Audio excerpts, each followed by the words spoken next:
Morning, everybody. It's time for Full Court Press. You look at your video screen and you don't see Adam Trigger hosting the show today. It's simply because Adam is out doing Adam Trigger things. He's at the Drexel game this morning, 11 a.m. start. It happens to be a high school invitation special, so Trig will be there amongst 3,000 screaming high school kids. He'll be courtside for this game, so he'll have a good bird's eye view of what goes on in that early game with Drexel. I want to first introduce our special guest here today, Jim Root from basketunderreview.com. If you guys want to see his work, go to Basket Under Review, a site that you hear Adam recommending constantly on this show. Very informative, formerly of Three Man Weave. Maybe some of you know him from Three Man Weave, but let me welcome him in. Jim, glad to have you here today. Glad to go over some college hoop with you for the next 60 minutes. Yeah, happy to be here, tagging in for Trig. Definitely appreciate you guys letting me jump on. As you mentioned, yeah, Basket Under Review. We do a lot of work there. There's the Discord and the site with that. Three Man Weave is still the podcast function. So if you're looking in your podcast apps, we come out with episodes every Friday, but all our writing is Basket Under Review or Action Network. So just various places where you can locate us and see us talking about gambling or just college basketball in general, because we're addicted.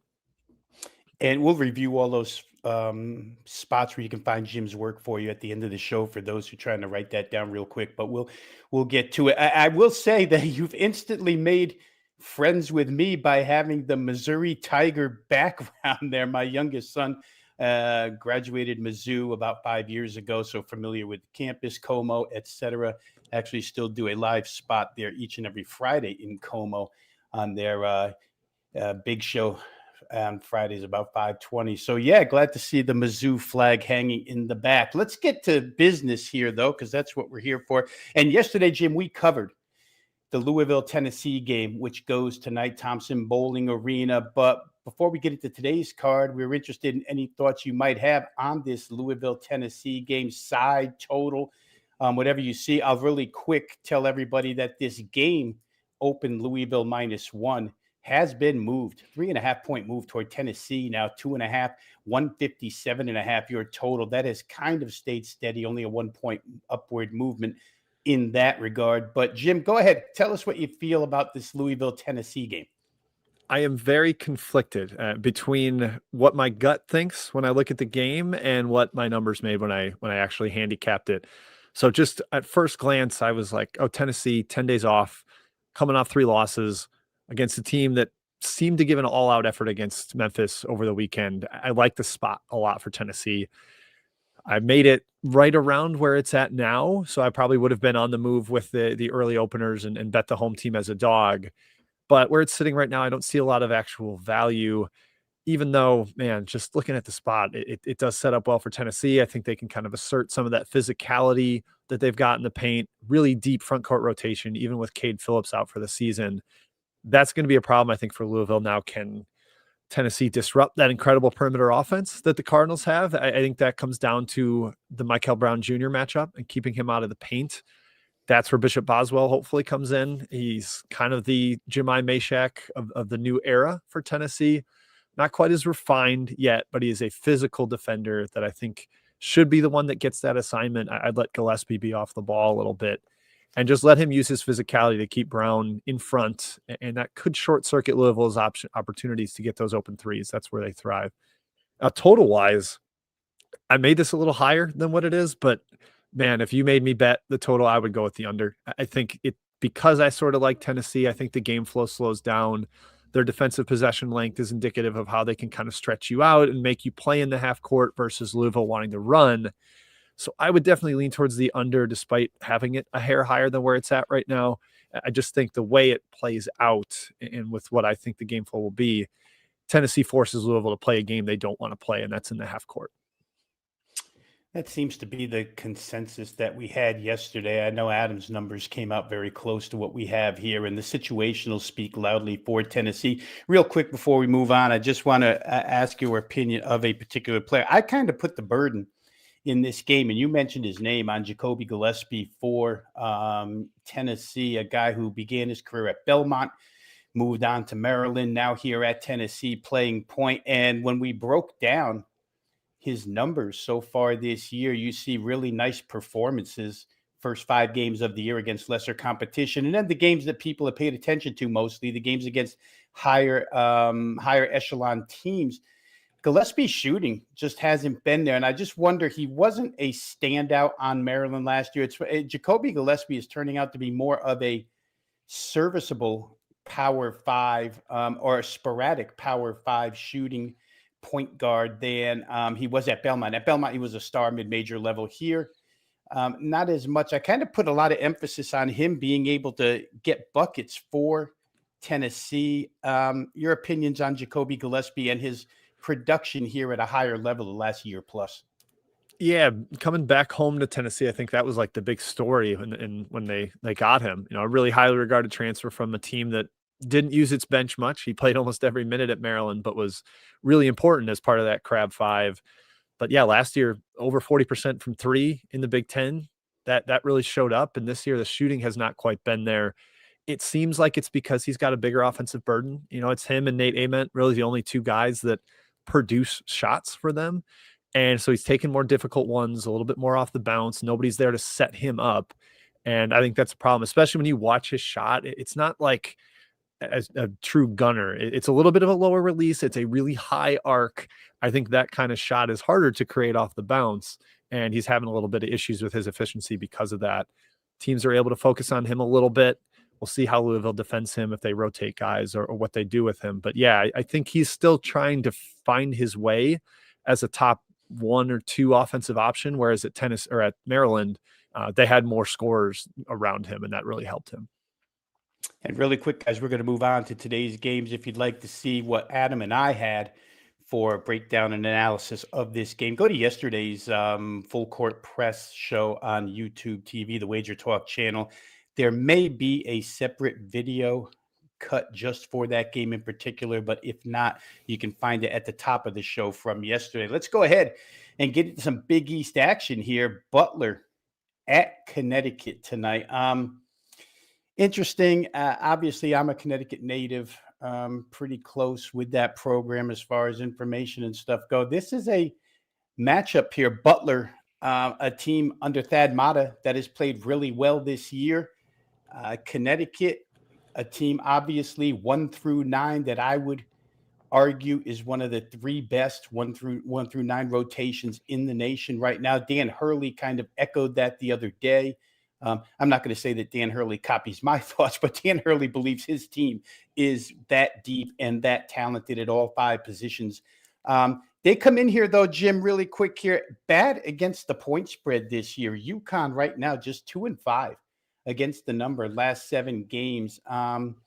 In my estimation, some of that is built on the way that they play. They don't really play a 90s point style of basketball, and they're generally overpriced in the market, so dogs have been able to cover against them. Butler could be a live dog here. As I mentioned, they've been good to start the year. I got a couple of thoughts on the matchups here fundamentally, but go ahead. Thoughts on Connecticut and Butler here tonight in Big East play? Yeah, UConn is interesting with, as you mentioned, not being as sharp against the number. Like those dominant teams that ended up winning the national title, they were a juggernaut against the number in the non-conference, like covering every single game, blowing every bad team out. And I think part of that maybe this year is the injuries, Terrace Reed not being up to full health and them having to play a lot of Ryba at center. And then also, integrating Mullins, figuring him out. But yeah, they have not blasted bad competition in the same way you typically saw with Hurley teams. And he's got that killer instinct. So you think he wants to run it up when possible, but teams have been able to hang around with them. Columbia had a strong second half. They didn't take care of East Texas A&M the way I thought they would, but they do have 5 incredible wins right now. Like at the top of, wins above bubble metrics and stuff. UConn has some really, really good wins against top competition. I think that shows up and continues. Maybe Butler keeps it a little closer, a la Texas. Texas, I think, really saw the advantage of getting to the free throw line against UConn, a team that will foul quite a bit, and Butler is top 50 in free throw rate offensively. I think they're going to have to do that on the road, find a way to keep the crowd out of it by slowing the game down and knocking down some throws and not letting it get into a nice flow, a nice rhythm, because that's, to me, where UConn thrives, is when they can execute their half-court offense. Now that they've got Mullins back and Reed back, they can really score at will in the half court. And I don't think Butler's defense is going to be able to stand up against that. So I think Butler's got to, make the game choppy, get to the foul line, maybe get Reed in foul trouble. And to me, that's the key for how they hang around here. Yeah, it is interesting.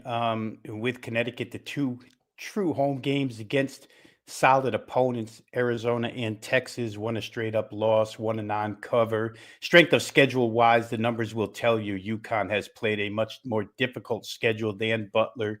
I think, Danny Hurley probably has taken a little bit of time to figure out his exact rotations here, how the minutes are going to be dispersed with this team, but they may get into a groove. Couple of things here to note. Contrast in styles, obviously. Butler would love to go quickly. They're 28th in the country in average length of possession, and UConn would rather clamp down on the defensive end. We'll see if Butler can get easy offense before UConn can set up. Butler, a great three-point shooting team at this point in time. UConn, a great three-point defense at this time. So you have that as well. And Butler's got that great combination, Jim, of three-point shooting and offensive rebounding. UConn is capable of negating both, which would make it real difficult for Butler. So, to get inside on UConn is a difficult task for sure. They have good rim protection. We'll see what Butler can do here. The number opened 16.5, total 151.5. Totals come way down. 4-point surge toward the under, 147.5. Now, I think that makes a little bit of sense. UConn at home should be able to dictate their style of play. And the game has come down from 16.5 to 15.5. Some 15s out there. If you like the UConn side, you obviously want to shop for that. If you like the Butler side, you want the extra hook. But UConn's going to have an opportunity to prove that they can cover a sizable number here against the Butler Bulldogs. How about St. John's and DePaul? Let's move over there. For me, really quickly, I feel like this is just a bad matchup for DePaul. St. John's, what they do best, harass the ball, play kind of helter-skelter basketball. I know it's with a purpose, but just to describe the style, they are a swarming defense, a defense that wants to get after you pretty much from the three-quarters court on. Rick Pitino certainly demands that out of his team. Not the best shooting team last year, but certainly increased shooting this year. Last year, they couldn't put the ball in the bucket for anything, and it came to bite them in the rear end come tournament time when they got ousted from the tourney. It was simply due to poor shooting from the free throw line. Chris Holtman's done a good job with this DePaul team, but I just wonder, Jim, if you feel like they're simply overmatched in this contest against St. John's.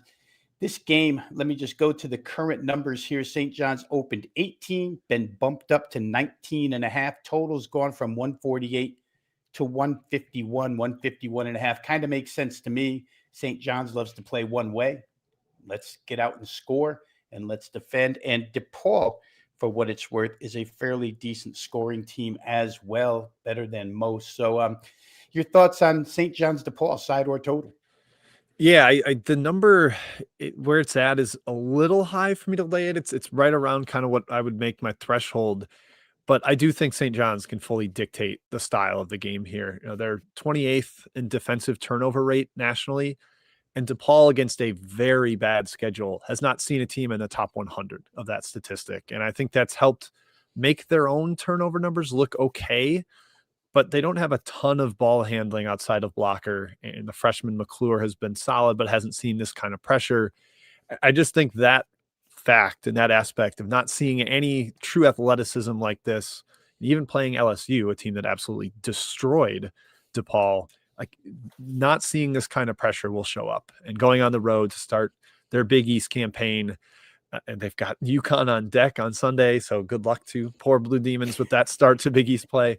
But yeah, with St. John's wanting to play fast, they've extended late in games quite a bit, even against like Quinnipiac and recently some of their more inferior competition against Iona, they extended that game late. So even if they're only up 12 with 5 minutes left, they've got a chance to cover this game because Pitino wants to keep the foot on the gas. He's got a rotation that he's still figuring out. So, guys are playing for minutes down the final edge of the stretch here. So if they're not completely blowing out DePaul right away, I think there's a chance they can still extend with the pressure, with the style, with the pace, with the total going up. I think that helps the favorite because we'll see a little bit more possessions and see that talent and athleticism gap play out. And it's possible through that analysis and through the way that I feel about this game, it's possible, guys, that we could look towards team total in this game where St. John's is concerned. You might want to look toward them over their number. 85.5 looks like a number that they could climb over in this game against DePaul. As Jim mentioned, strength of schedule just hasn't been there for DePaul, and more specifically, style of opponent hasn't been there for DePaul so far this year. Not that Chris Holtman can't have them prepared. We'll see. I figure Rick Pitino will have his team prepared. Interesting that they have Kentucky on deck. And from a handicapping perspective, a lot of times you would think that maybe this is a look-ahead game, but being that it's inside the conference, there's no way Pitino's looking ahead in this particular instance, especially against a team he's a 19.5-point favorite against. You got to have wins in the Big East where you're supposed to get them. We'll see if he gets this one here. Anybody, again, out there viewing right now with questions on games, go ahead and drop your questions. Jim and I will move on and do one of our own here, and we'll take questions from anybody who's got a game that they want us to look at here. Jim, let's go to something else. It's a rivalry game, obviously. Somewhat high profile here. South Carolina, not as high profile this season. Clemson has been through the rigors early on, but South Carolina is going to go in-state rivalry. Going to play Clemson here. Clemson opens 13, 139. Game has been bet down to 12.5. Totals moved up to 140.5. This Clemson side has been impressive at times so far this year. And South Carolina, which kind of opened up the season in my eyes as a work in progress, slowly developing a little bit here. And in this business, one of the main things to try and be is proactive, try and see something before the market establishes that it's real. And maybe South Carolina is starting to become a more solid basketball team here. Thoughts on South Carolina, Clemson? Number moved down a little bit to 12.5. As good as I could say Clemson has been in higher profile games, is South Carolina plus this many points with motivation? Obviously, they always have motivation against Clemson. Maybe the 12.5 is too large. Go ahead and give us your thoughts on South Carolina, Clemson. Yeah, I love the dog here. I made it 9. I would have taken anything double digits. So they get up around 12.5. I'm surprised it's wider than, Ken Palm's got it 11. I figured it'd be right around there. To me, Clemson's style translates best as the road or neutral site, kind of underdog, pick 'em type games where they slow you down. They force you to play against their size with Godfrey and Welling and Davidson, guys that can really control the paint. As a big home favorite, they're a little less appealing to me because they're not going to let you play fast. They're not going to try to play all that fast themselves. They're a slow tempo team under Brownell. And that just sets up well for a competitive, low possession game. Now, I know that total has gone up, like you said, and perhaps some of that is South Carolina hasn't made threes and neither has their opponent. So if people are looking at some potential regression, Clemson also top 15 in 3-point percentage defense. Statistically, we could see some made shots there, but I just think two teams that vastly prefer to play in the half court. The rivalry aspect to it, Clemson doesn't overwhelm you with athleticism. They're just kind of big and physical. And in that sense, I think South Carolina has enough bodies to compete. And Michi Johnson coming back after boomeranging from Ohio State to South Carolina, to Ohio State, back to South Carolina. He's given them that steady force at lead guard that I think they need. And they look a little bit more like the version from 2024 that made the tournament, whereas last year, they only won a couple SEC games against a really tough slate. Their top 3 games this year, Virginia Tech, Northwestern, Butler, they were right there in all of them. And I think they can be within single digits with Clemson in an arch rivalry game as well. And I think a couple of things that bode well for South Carolina here in an underdog role, they don't turn the ball over. They rank very high in lowest turnover percentage in the country, somewhere around the top 25. So that's good for them. And, for what it's worth, they rebound on defense very well. So if you can hold Clemson to 1-and-outs, walk it up the floor, they're 308th in average possession length, and not turn the ball over, you definitely get the picture here. We kind of see this game being, I think we both agree here, kind of a slow-paced defensive style battle here. Everybody getting the setup in the half court, in which case 12.5 becomes extremely large. Let's go to our guy, Garth. Thank you again, Garth, for the donation. The Louisville, Tennessee game, he's saying he took Gillespie under 17.5 points. Seems that he doesn't play well versus good competition so far this season. I would agree with that. But like Jim said, it could be he's trying to get his feet underneath him as the Tennessee lead guard this year. It's hard to be in 3 different programs in 3 years and adjust to all 3. But I'd like to get your take on the Arkansas Little Rock Morehead total. I lean over 138.5. Okay, I'll go first here, Jim, simply because side perspective, I cannot play Arkansas Little Rock in any way, shape, or form anymore. We started the season, and I had my opinions on this particular team, and mainly their shooting ability, which is so inconsistent. Even if I date back to last year, so inconsistent. Miserable one game, pretty good the next, miserable the next game. I could never get a feel on what UALR was going to do offensively. This season, their shooting has gotten even worse. They're just not a good offensive team. And to make matters worse, as I dig into my notes on this game here real quick, they don't take care of the basketball is another thing. If you don't shoot well and you don't handle the basketball well, it makes for a very difficult offensive night for you. Morehead State, not the greatest defensive team to ever take the hardwood for sure. And they're in, Adam likes to use the phrase weight class. Morehead State certainly in their weight class, and maybe they could punch back and fight a little bit better here. They don't necessarily take care of the basketball either. And Arkansas Little Rock is a team that, fairly active defensively. So maybe they can turn some turnovers into quick points. As we've mentioned on the show numerous times, turnovers don't necessarily mean 2 points the other way. It could just be throwing the ball out of bounds and then you inbounds and, walk it up the floor, et cetera, et cetera.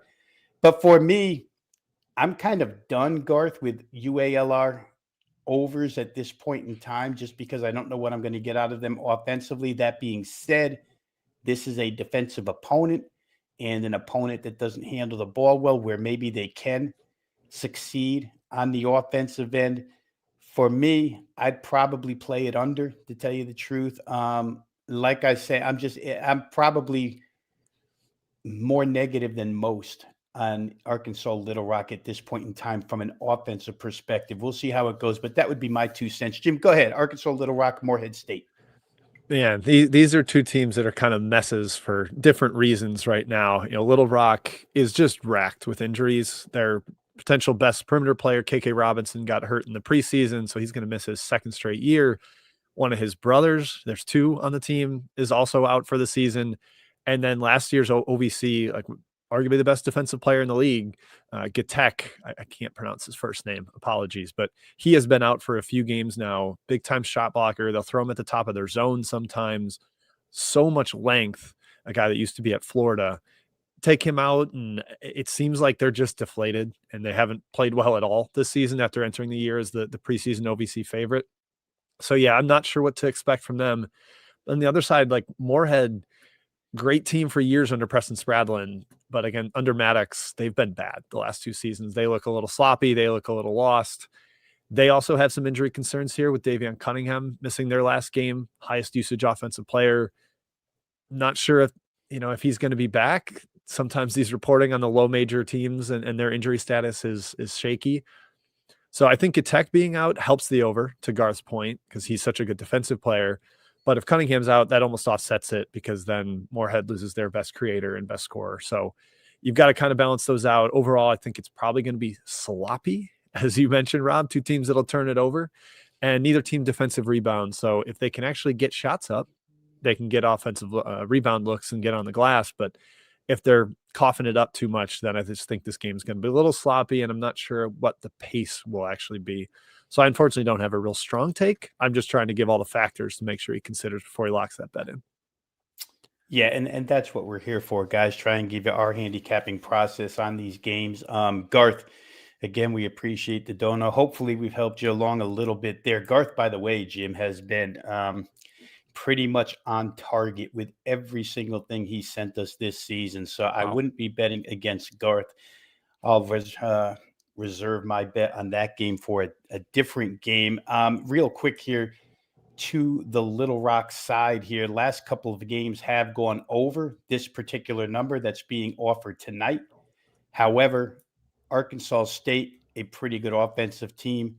To combat that, this Arkansas Little Rock team gave up 90 to West Virginia, who wants to play in molasses. So that's not good defensively from Little Rock. Each side lets the other side get their shots off rather quickly, but neither team goes quick enough on offense to maybe take advantage of that in particular. We're going to move on. We have, okay, it looks like Mad Max 8X 5X. Thank you very much, Mad Max, for the donation. DePaul, horrible in conference play, have played 361st strength of schedule. DePaul 203 adjusted tempo. St. John's 43rd team total. St. John's 85.5 juice to under spread or team total. Okay, real quick, we'll just repeat. We did go over this game a few minutes ago. I will just reiterate that I would be on St. John's team total over in this particular instance because to Jim's point, DePaul has not played a team of this magnitude and style as of yet. St. John's is an opponent that's a step up in class for DePaul. They're also a completely different style, the way they pressure the basketball. I could see St. John's scoring points off turnovers in this particular game. Chris Holtmann, we respect him as a head coach. Obviously, he'll have his team game planned and ready for this one. So will Rick Pitino. Again, as noted early, DePaul has UConn on deck. St. John's has Kentucky on deck, but we don't put a lot of stock into that because this is a conference game. And so St. John's is going to want to win every conference game that's winnable. So for me, it probably would have been that team total of St. John's under. Okay, now, since I've talked a little more than Jim has, and he's our guest here, we got to let him have his thoughts here. We get a comment from Daryl Benton here. Daryl, welcome to the show. Faithful follower. I see him everywhere on shows for WagerTalk TV. So we appreciate you dropping in. Rob, any thoughts on Wright State versus Miami of Ohio? I'm going to let Jim share his first, and I'll back it up once he's done. Jim, go ahead. Wright State, Miami of Ohio. Yeah, I like the home team here. I like Wright State. We mentioned strength of schedule with DePaul. There's 5 teams that have played a worse schedule than them, and one of them is Miami of Ohio. They have not played a single top 200 team this year. They played 2 teams that aren't even Division I. Now they go on the road to a top 150 team that's a little more battle-tested, has some young, impressive talent. Michael Cooper, the freshman guard for Wright State, is like one of the better players Miami of Ohio has seen all season. I just think this is kind of one where it catches up to Miami of Ohio a little bit, the fact that they haven't tested themselves yet. They played a little bit on the road. Like, this isn't their first true road game. They played at Air Force, went to Asheville, went to Eastern Kentucky. But this is, again, the first actually decent to good team that they have played.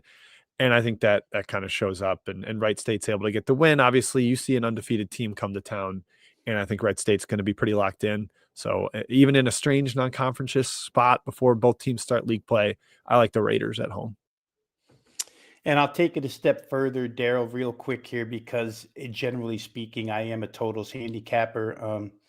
Daryl, you've been around long enough. You know where I come from on most of these games. I look total first and side second. But to Jim's point, I see an advantage here with the Wright State team total over 76.5 here at home. A good scoring team Wright State is, and Miami of Ohio, as Jim pointed out, not necessarily tested in this category so far this season. And Miami of Ohio, they've taken on sort of a different persona here as far as pace of play is concerned. They're a little quicker. They're a little more offensive oriented. We always talk about when you're trying to play these overs that possessions and number of possessions are meaningful. You want as many chances as you can to score points. If this game, in fact, comes down to, as the line would indicate, a near pick'em game, you'll get free throws in the end. Sometimes the last minute drags on and on and on due to free throw shooting for Wright State. They're not a good free throw shooting team, so it's not going to help us in that regard where team total is concerned, especially if these free throws are 1-and-1s where you're missing the front end. But I do think they're good enough offensively here to get the job done. It's a good shooting team as far as effective field goal percentage is concerned, a nice three-point shooting team as well. So maybe for me, and I will preface this by saying it's not a game I bet, but just as far as where I would lean, I would probably lean on Wright State team total to get the 77 points in that particular game. Back to Mad Max here, who continues to want to have some advice on games. And Max, again, thanks for the contribution there. Northern Colorado, 9-1, getting less points due to record, but strength of schedule 313. Texas Tech off loss to Arkansas, spread -25.5. Texas Tech team total 90.5, but juiced under bounce back spot. I will go ahead and tackle this one first here, Jim. Yeah, I mean, Max, you found a team that's basically in my, little heart-shaped wheelhouse. I have an affection for the Texas Tech team. JT Toppin, anytime he's on the floor, he's arguably the best player on the floor. It's a unit that works real well together. This is a team that they can score against. And in all sports, as far as my handicapping process goes, I am a big bounce back guys. A big bounce back guy. For those who have ever subscribed or read my analysis, a lot of times you'll see in my analysis, it's a bounce back spot. And for Texas Tech, that was a hard fought game against John Calipari's Arkansas team. Arkansas is a good team. Here, it's a step down in class, which we like when we're going to try and play these team totals over. Texas Tech has shown the ability to get near or above this price tag, depending upon opponent. 90.5 is a large number. However, in this case, it might be able to be done. Again, I'm going to preface it by saying I have not bet this game, but if I were going to, the old proverb, gun to head, what would you do? I would probably lean towards Texas Tech over. I do think that it's a really good bounce back spot for them. -25.5 gets difficult in these games, guys, because you don't know if you have a 28-point lead with, 5-6 minutes left. The bench is going to get cleared. It's holiday time. Coach going to let kids play. And the margin could decrease at that point in time. I would say this: Northern Colorado, for what it's worth, is not a team that's going to give up in the last 5 or 6 minutes. They'll give you the whole 40. So the number spread-wise becomes a little more difficult. I would say this: if you like Texas Tech, you might want to just slice it in half, isolate the first half of this game. As I say this, I'm going to try and get you the current first half number on this one, because it's probably, if I were going to play Texas Tech, I would probably lean that way. They're a 14, shop it out, between 13.5 and 14.5 point favorite here. So try and get the lowest number available if you're on the Texas Tech side. But I would probably look towards Texas Tech coming out from the opening tip with a little bit of fire and maybe covering first half. Jim, go ahead. Thoughts on this one? Yeah, I was kind of thinking about the first half too, because Texas Tech has no depth. They've really got 6 guys that they trust playing. They only played 6 against Arkansas this weekend. And part of that was because Luke Bamgoy, their big shot blocking center, was out with a concussion. And Josiah Mosley, the transfer from Villanova, hasn't played yet this year. So they've got 8 guys they want to play, and only 6 are healthy right now. So that, I think, helps the first half angle a little bit, that, if they're playing their backups late, you worry about that backdoor cover you mentioned with Northern Colorado wanting to get back in the game. Also, Northern Colorado hasn't played a team anywhere near this caliber. So I think that sort of helps the first half angle too, where there could be a little bit of shell shock of playing a high major Power 5 team with athleticism. I mean, the best team that they've played is St. Thomas. That's the only top 200 team that Northern Colorado has played. And I love St. Thomas. They're super well coached, but that is not a team that brings a lot of athleticism. They are a skill-based, execution-based type team. Texas Tech could really overwhelm Northern Colorado in the paint. Now, the two caveats I'll give. One, Texas Tech has not been a great first half team so far this year. Like even when they blew out New Orleans, didn't take care of business there. They're only up 5 on Milwaukee after a loss. Those were their two post-loss performances, and they really were better in the second half. So keep that in mind. And then also there's some weird scheme familiarity here because of the staffs. Steve Smiley used to work for Jeff Linder at Northern Colorado. He's now the head coach. Jeff Linder is now on the Texas Tech staff, hired away from Wyoming last year by Grant McCaslin. So the coaches really know each other. That maybe is a little less conducive to a blowout if there's familiarity. So lean towards that first half. I did not bet anything here, but I think the angle makes sense given the lack of depth and Northern Colorado just taking a huge step up in class.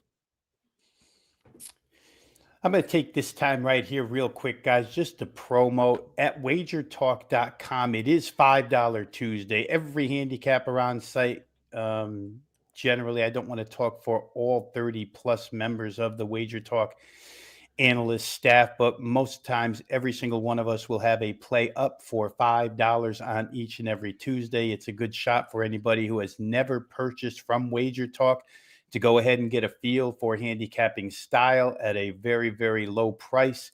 Give you a top-rated play with full analysis. You can go ahead and pick up that play over at wagertalk.com from any handicapper of your choice. Of course, I'm sure Adam is involved in $5 Tuesday today on the road. As we mentioned, he's going to catch 2 games today. So for those who know Adam, he's going to make use of all his trips to arenas, and he's going to turn 1 into 2, maybe even 1 into 3. But back to the Wager Talk website, all handicappers, $5 Tuesday. I will have my play up here as soon as this show concludes. Also, there are special packages all over the place at wagertalk.com for these holiday seasons. If you're a college football guy, there is a bowl season package. Tonight begins just an incredible amount of college football bowl games in succession. Each and every night, we're going to be staring at college football.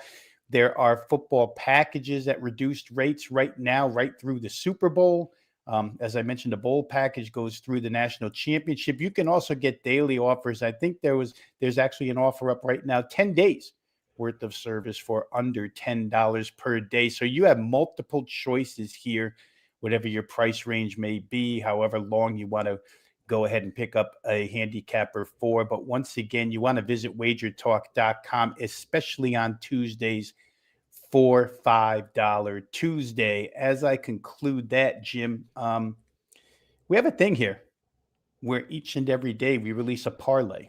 The analysts, we started out with 3 of us, myself, Adam Trigger, and Brian Power. We would each release 1 play, make a 3-team parlay, and give it to the viewership and see how we do. As it sits, we did win last night, by the way. For those watching, you're well aware. I myself had the Wyoming team total up and over 78.5. They got there rather easily, and that game was bet down by tip-off. It was 76.5, but Wyoming did the job.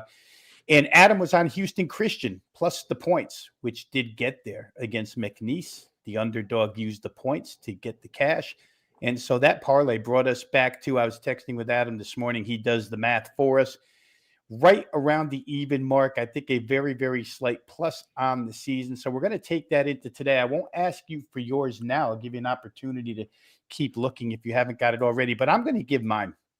And I'm going to go out west in a game where style contrast is going to be huge. Montana State at Cal Poly slow. Cal Poly right now, guys, the 2nd fastest tempo team in the nation, 9th fastest in average length of possession. And not only are they quick to release their shots, they're quick to give them up on the other end. 55th in the nation. You come right back down. Now, Montana State is not a team that generally plays that style, but I often say that in college basketball, especially, it does happen in the NBA too, although in the NBA, it seems to be every game now, just up and down. But in college basketball, teams that are favored kind of will fall into an underdog's pace of play if it's quick, because they feel like, we can get buckets against these guys. And what college basketball player doesn't want to pad their stats? I think that's where Montana State will fall tonight. They're not necessarily a fast-paced team, but Poly at home is going to push the pace incredibly here. We're staring at a total that has been bet up a little bit from 156.5, all the way to 159.5. We need 160 to cash this ticket. You go through the Cal Poly results so far this season. You see that 160 has been a common occurrence. Breaking that barrier has been a common occurrence for this team. They're a good 3-point shooting team as well. We'll see if Montana State can defend in an open floor type contest. Always tough to find your man when the game is going fast. When you can set up in the half court, you can find your guy and lock him down a little bit, follow him around. But in open floor basketball, it's very difficult to find all the 3-point shooters. Cal Poly, again, very fast offensive team, very good 3-point shooting team on their home floor, probably dictate pace. I think Montana State might be good for 80 in this instance as well. I can see this thing hitting low 160s. Right now, there's still wiggle room. Obviously, we've lost the opening number at 156.5, but even at 159.5, like I say, I can see this one getting to the 163 mark. So for me, my first leg of the parlay here, and we'll get Jim's as the show goes on, will be the Montana State Cal Poly game. Stay up late tonight if you're on the East Coast. Up and over 159.5. Garth is back with us. Okay. And Garth, as I mentioned earlier, generally a wealth of information as far as producing winners for us here on the show.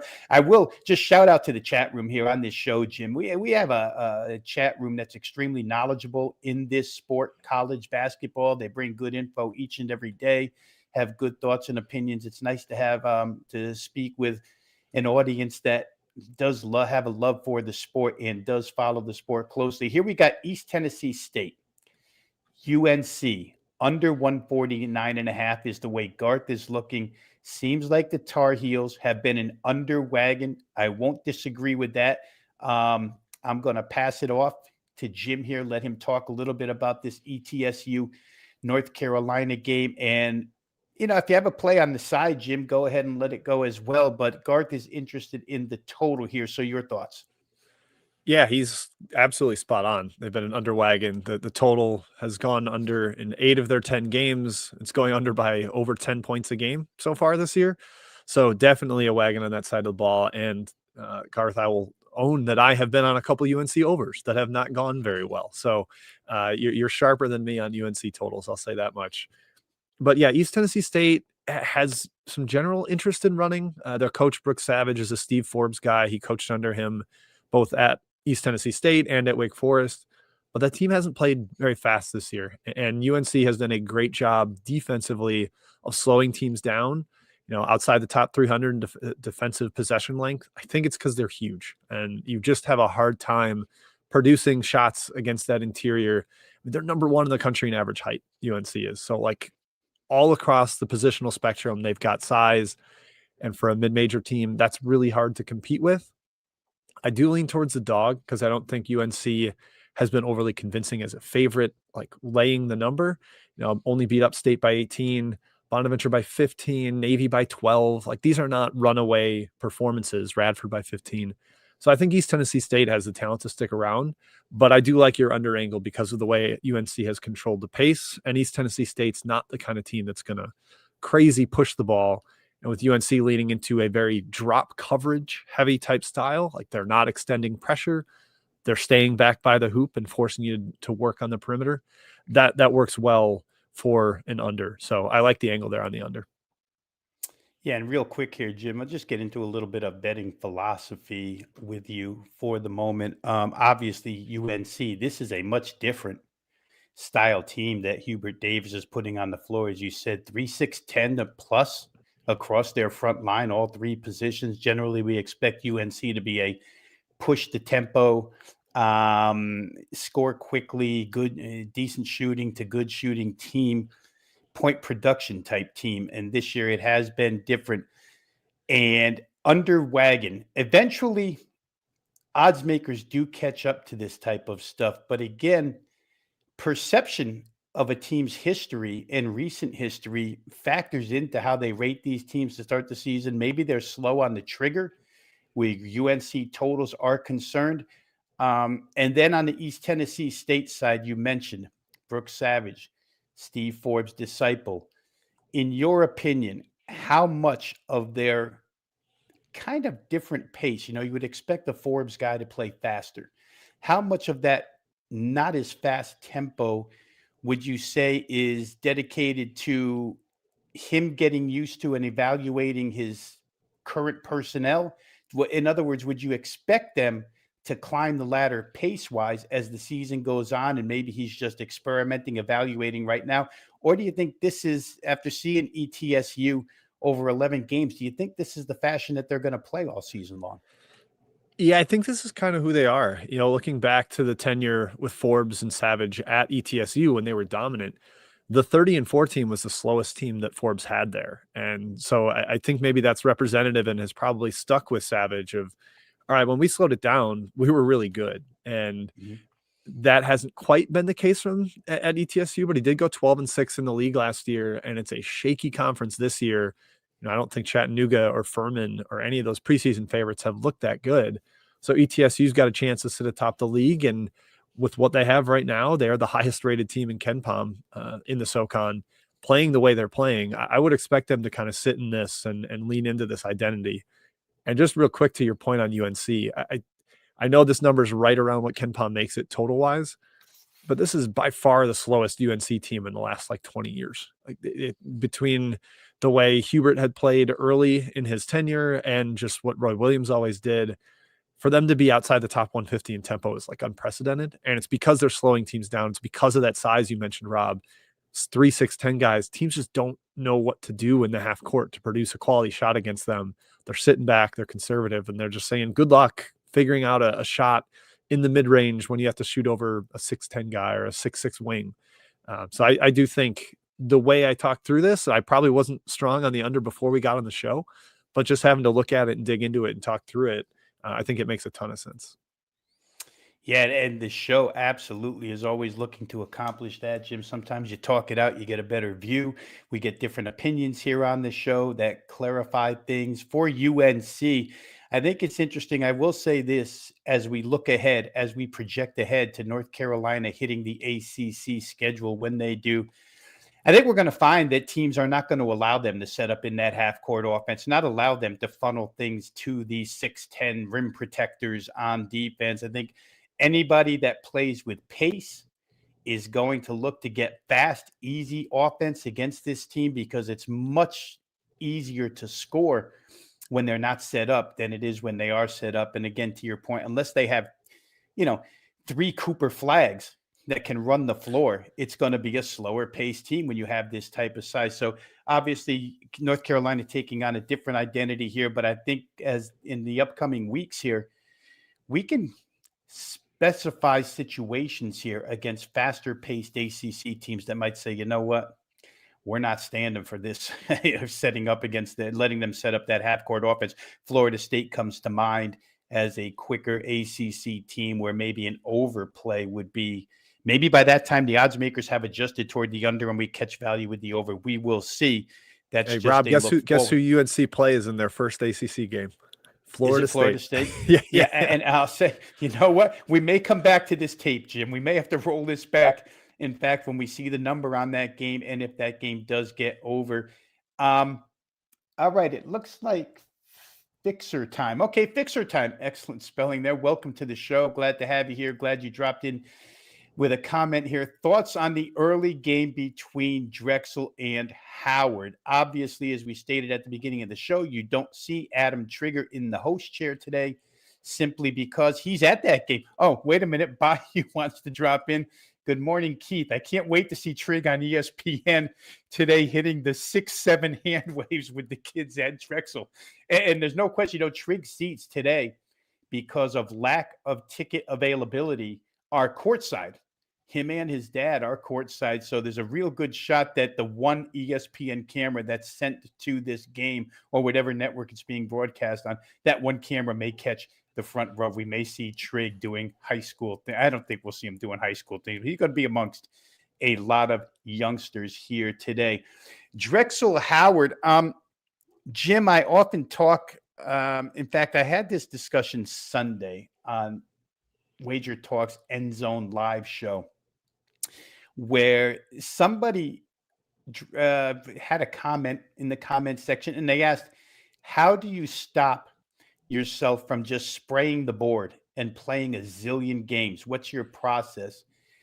And when it came my turn to kind of give my opinion or my handicapping style, I simply said, you know what I do right off the bat is I go through the card and I immediately cross off games that I don't think I'll have any interest in, whether it be because I think that the number is too close and there's not enough wiggle room to have a decent play. You have no value, in other words, or whether it be there's an injury that I don't have a real good read on how to decipher the way the game will be played. Whatever the reason being, I go through, and in my process, generally what I'll do is I'll cross off all games that I don't think can go over the total. That's the way I handicap. And then I'm left with the rest of the board. I bring that up because today, Drexel Howard was a game I put the complete red mark through. Don't want to play it. Don't have a good feel for it. Obviously, don't want to lead the audience watching us in a bad direction because I don't have a feel. But if you have any thoughts at all on this early game where our good friend Adam Trigger will be doing the 6-7 chant, go ahead and let us know what you feel on this one. Yeah, I've got a policy with these day games where I have to have a really good reason if I'm going to back the road team, because I think it's just the weekday tip with the young crowd. And in my anecdotal experience, I don't have the data to back this up, but I'd probably love to do the research on it. But like Tuesday, Wednesday, Thursday, pre-noon tips have felt so tilted towards home teams over my betting history over the last 7 years or so that I've been doing this. And I end up on road teams all the time and I lose. And I'm like, why do I keep doing this to myself? So this one, I did make it slightly higher than the spread here. Like I make Drexel just a notch above the 6.5. I do lean their way. Howard's basically got one good offensive player. That's Bryce Harris. And if you're able to shut him down, and what he is a 6'4" post player. So he's dominant against bad competition. But if you're playing a team with, an actual power forward size player or a center that can guard him around the rim, he struggles to score.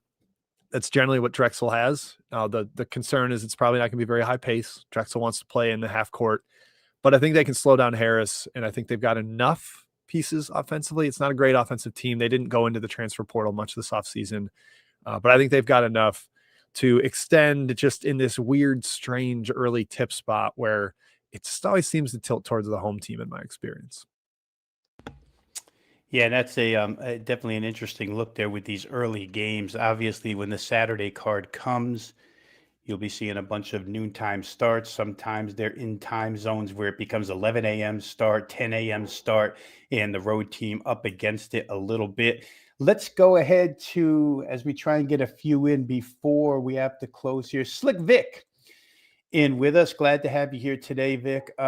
Do we lay it with Texas at home tonight in a bounce back spot? Texas had a lot of bounce back spots, haven't they? Yeah. It's a team this year that now granted, it played a pretty solid schedule for sure. When they get into Big 12, it's going to be a little bit different for them. I don't know that they have the defensive capability, but as far as tonight's game is concerned, I didn't play here, guys, and I am a bounce back guy. I looked at the total here. I will say that much real quick this morning with an anticipation that maybe I could play over. LeMoyne just drags so slowly that I couldn't. But you know what? Here's the bottom line to what I handicapped here. I could see Texas going out and routing LeMoyne. I could also see Texas not paying much attention to this game, even though it is a bounce back spot. They've got a couple in a row here, guys. Maryland Eastern Shore is on deck. These are either games that, and let's backtrack to Sean Miller here for a second, because the last time we spoke about Texas, it was against UConn. And Sean Miller basically was throwing his team defense under the bus and said, if we don't do something about this defense, there's no way we're going to be any good. I'm paraphrasing, but that was the gist of the comment that he made about this team. The defense did show up fairly well, I would say, against UConn. The 71, somewhat a product of the way UConn likes to play, but Texas hung in and played very, very well in that game. So you could see a bounce back here, but I could see a little disinterest as well. So for that reason, I'm off of it side and total wise. Jim, if you have a better feel for this game, something you may or may not bet on this one, go ahead and let them know. No, not much on this side here. Texas is a team I've generally not trusted since the preseason. I predicted them to miss the tournament after making it last year, and they haven't gotten much of a big win at all this year. The NC State one in Maui is the only thing that looks good. I think their defensive numbers are skewed by playing in Maui. That is just an offensive paradise with those rims and the small gym. I think that is conducive to a lot of efficient scoring. And then they come back and Virginia wipes them out by shooting 50% from three. But I think it's a solid defensive team, and I think Sean Miller has their attention there. And UConn obviously didn't score at will, and UConn's a really good offensive team. So I actually have a little bit of a lean towards the under in this game, even though it's well below the KenPom projected total. Both teams have seen some unlucky three-point shooting. Texas has given up over 36% from three, LeMoyne over 41% from three. I think that comes down a little bit. I think the disinterest shows up. The disinterest you mentioned shows up a little bit in pace. And this game is kind of slow or ugly, especially in the second half. Just kind of, let's just get to the end. And I think it stays under the total. All right, so here we go. We have about 4 minutes till we have to close, and we have a hard out here on Full Court Press as we give way to our colleague Andrew McGinnis and the WagerTalk Hockey Show. But Jim, we're going to put you on the spot now to convert a leg of the parlay for us. Mine is in. Go ahead and give us your leg of the parlay for today. Yeah, it's a game we already discussed. I hope that's all right. But I'm going to go with South Carolina plus 12.5. I like the number there. I like the spot. I like the matchup with the way I don't think it gets up and down and a rival that's not going to go away even if they get down 10 early. I think South Carolina is the type of team that can battle back there. I saw a couple people in the chat that were interested in the Gamecocks. So, hey, let's get it done. Let's do it. South Carolina has also covered 3 straight against Clemson. That matters a little bit to me since it's the same coach on both sides. I think Paris maybe has not solved, but he at least knows how to prepare for Clemson and the size and the rebounding that they bring to the table. So with that number up in the double figures and the historical trends on that matchup, I think South Carolina is a really good look as a road dog there, getting 12.5. And for those who are interested, you can dial back. I know timestamps will be attached to the show today. You can dial back to the beginning of the show where we both discussed this game, provided our analysis of it, and you just have Jim's added analysis there, why he's on South Carolina plus 12.5. Let me go ahead and take this time real quick just to recap what will be a 2-team parlay tonight. We don't have a leg from Trig today, simply because Trig said he likes Marist 7.5. Let me just throw it in there. He texted me separately and he said, if we're doing a parlay, Marist plus 7.5. No analysis. I'm sure he sent it while driving, but Marist 7.5 for Trig. There you go. There you go, guys. Our producer, Dan Alexander, jumps in to give us the latest info. Adam Trigger on Marist plus 7.5. So let's go ahead and do the recap here. Trig will have to do without his analysis today, but I can tell you, if it's coming from that conference, he's got something in depth, reasons why he likes Marist plus 7.5. That's the first leg. Go to Jim, who provided us with South Carolina against Clemson here, plus the 12.5 in that in-state rivalry, and then close it out. I myself am on Montana State at Cal Poly slow over 159.5.